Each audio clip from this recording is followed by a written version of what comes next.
Oh, hey, how's it going, everybody?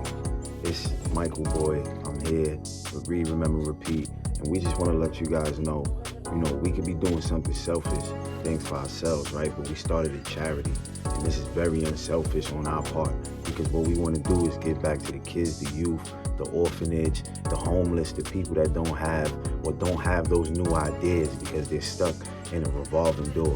So what we want you guys to do is definitely reach out to us. This is the link right here. Help us save a life. Click the link in bio. Read, remember, repeat. Yo gang, how's everybody feeling? It's your host with the most, Michael Mugga Boy. Y'all know where y'all at. Read, remember, repeat. And we are back with another episode. We missed last night episodes, but hopefully we can make it up. You see, it's nighttime and I'm actually getting to my first episode. Had to do, or should I say the morning episode. Had to do a lot of running around. Had to figure some things out, but hey man, summertime. Things change, man. Shit happens. Sometimes things happen outside of your control, you know what I mean? So y'all know what we doing, Napoleon Hill, Outwitting the Devil, and I ain't gonna let y'all down, man. We gonna finish this book together, you know what I mean, like we supposed to. After this, we will go straight into the night episode. I'm gonna jump in and read right after, so I'll go upstairs, probably get a drink break, and then we going right back in, you know what I mean? But yeah, so we left off on page 121, right? And we are still in the Q&A. So go back to the last episodes, tap in. Let's go. Question. Tell me more of this astounding law of hypnotic rhythm. As I have already stated, there is a universal form of energy with which nature keeps a perfect balance between all matter and energy. She makes specialized use of the universal building material by breaking it up into different wavelengths.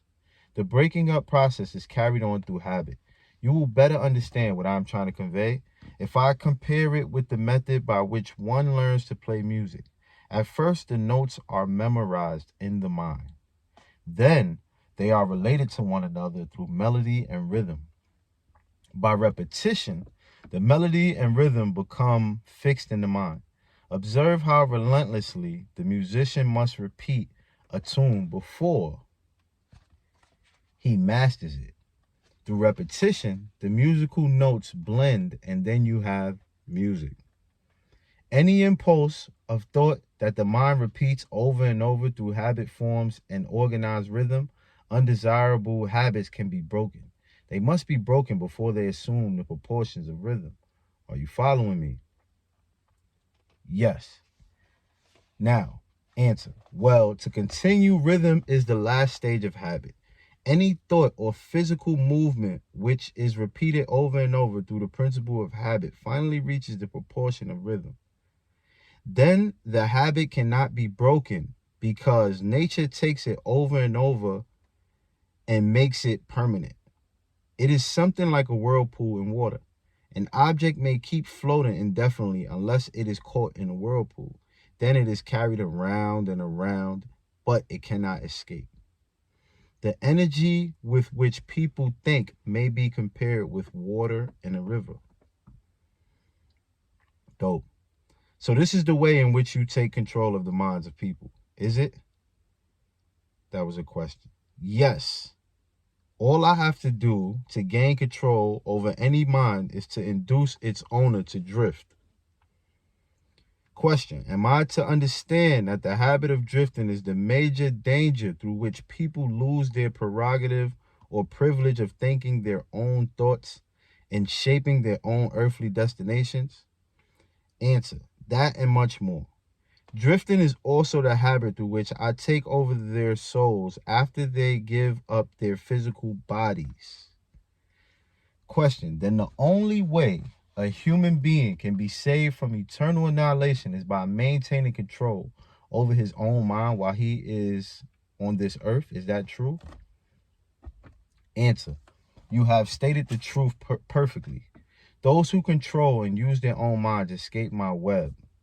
I get all the others as naturally as the sun sets in the west. Says the devil, those who control and use their own minds escape my web. That's something to think about, right? Question, is that all there is to the business of being saved from eternal annihilation? Doesn't what you call your opposition have anything to do with saving people? Answer, I can see that you do think very deeply. My opposition, the power you earthbounds call God, has everything to do with the salvation of people from eternal annihilation. And for that reason, it is my opposition who provides every human being with the privilege of using his own mind. If you use that power by maintaining control over your own mind, you become a part of it. When you give up your physical body, if you neglect to use it, then I have the privilege of taking advantage of the neglect through the law of hypnotic rhythm. Question, how much of a person do you take over when you gain control of him? Answer, everything that is left after he ceases to control and use his own mind. Question, in other words, when you gain control of a person, you take over all there is of his individuality up to the time that he quits using his own mind. Is that correct? Answer, that's how I operate. Question, what do you do with people whom you control before death? Of what good are they to you while they live? Answer, I use them or what is left of them after I take charge as propagandists to help me prepare the mind of others to drift. Family, this is the part of the show where we're going to drop y'all with a little bit of sauce and knowledge from somebody else, you know what I mean? And let's go. Let's get it. That become stars and they say, I'm not in it for the money. Right. I disdain money. Right. But in rap, it's different because it's aspirational. Right. So a lot of people will just say, I'm trying to take over. That's true. Do you want to make a lot of money? I do want to make a lot of money, but that's only for safety purposes. Like, I don't have a lust of money, and I actually don't even have a love of money. Like, you got people, I know these people, you know, they're my friends, and they're also rappers that I know. They love money. They're addicted to getting money. And that's cool too, because that's what makes some of the most successful businessmen. I don't love money like that. I love the comfort and the safety and the ability to retire my mom, or like if there's a problem with my brother, or if my father has a problem. I like that feeling of being able to provide. So that's the thing I do love about money. But to tell you the truth, what makes me the happiest is the music, working on the music. I'm in the studio right now with Elvana. I'm producing for another person. That makes me happy. That makes me way more happy than getting a check. My album comes out, the response is amazing. That makes me way more happy. If I write a song, I made Let Nas Down, a song off my album. When I made that song, the feeling that I had after I made that song is way more important to me than making money. Any musician. And we are back, gang. I hope y'all definitely got y'all, got something to drink, you know what I mean? Got your seats right, you know what I mean? Got your little snack, and y'all sitting to listen to some more, you know what I mean? Wavy knowledge. But let's go. You not only fool people into destroying their power to control their own minds, but you use them to help you trap others. Yes, I let no opportunity get away from me. Answer. Question. Let us come back to the subject of hypnotic rhythm. Tell me more of how this law works. Show me how you use individuals to help you gain control over others. I want to know something of the most effective way you use hypnotic rhythm. Answer. Oh, that is easy. The thing I like best is to fill the minds of people with fear. Once I fill one's mind with fear, I have little trouble causing him to drift until I have entangled him in the web of hypnotic rhythm. Question. What human fear best serves your purpose? Answer. The fear of death. Question. Why is the fear of death your favorite weapon? Because no one knows, and by the very nature of the laws of the universe, no one can prove definitely what happens after death. This uncertainty frightens people out of their wits. People who give over their minds to fear, any sort of fear, neglect to use their minds, and begin to drift. Eventually, they drift into the whirlpool of hypnotic rhythm from which they may never escape. Question, then you do not mind what religious leaders think or say of you when they speak of death? Answer, not as long as they say something. If the churches should stop talking about me, my cause would receive a severe setback.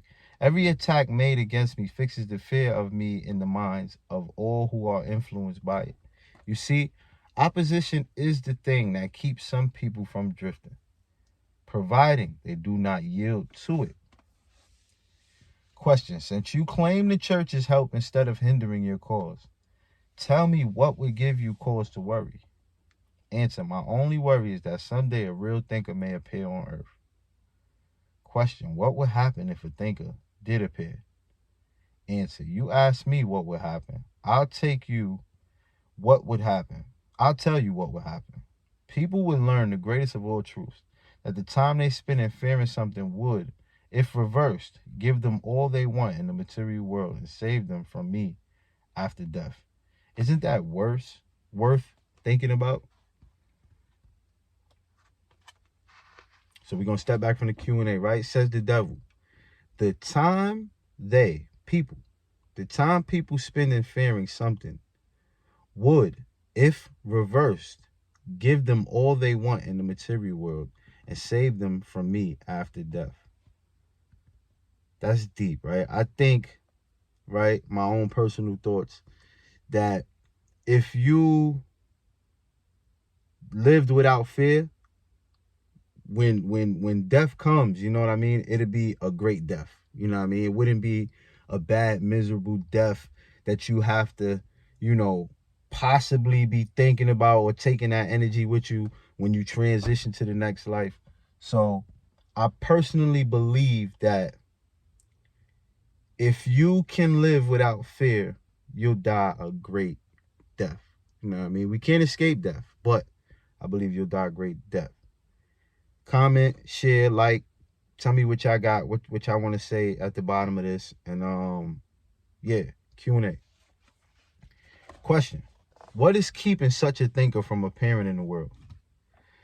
A fear of criticism. It may interest you to know that the fear of criticism is the only effective weapon I have with which to whip you.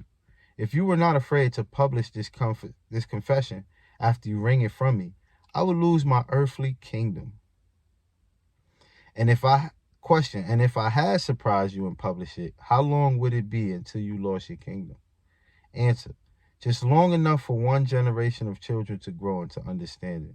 You cannot take the adults from me. I have them too securely sold up. But if you publish this confession, it would be sufficient to keep me from gaining control of the yet unborn and those who have not yet reached the age of reason. You wouldn't dare publish what I have told you about the religious leaders. They would crucify you. Question, I thought the savage practice of crucifixion went out of style 2,000 years ago. I don't mean crucifixion on a cross. I mean social and financial crucifixion. Your income would be shut off. You will become a social outcast. Religious leaders and their followers alike would treat you with scorn.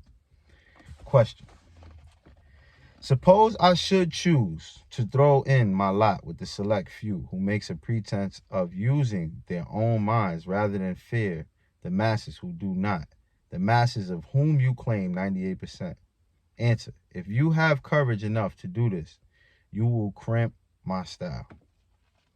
Now step away from the Q&A. It says, a chill ran down my spine when I first read this.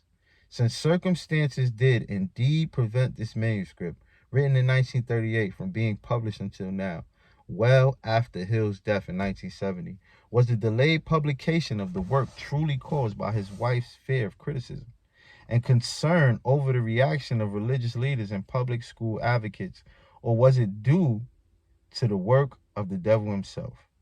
And now the family and the foundation have decided it is time to share the manuscript with the world. Shall we heed Hill's wisdom, discover our other selves, and take control of our own minds, reclaiming our destiny? Family, I'm going to go upstairs. I'm going to change my shirt, throw on the black one. As y'all know, it's the night show. I had to give y'all the day show too. We put them both in one.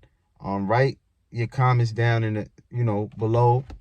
Know what I mean? Subscribe to the page, and get with your boy, man. It's your host with the most, Michael Mooga Boy. Let's get it.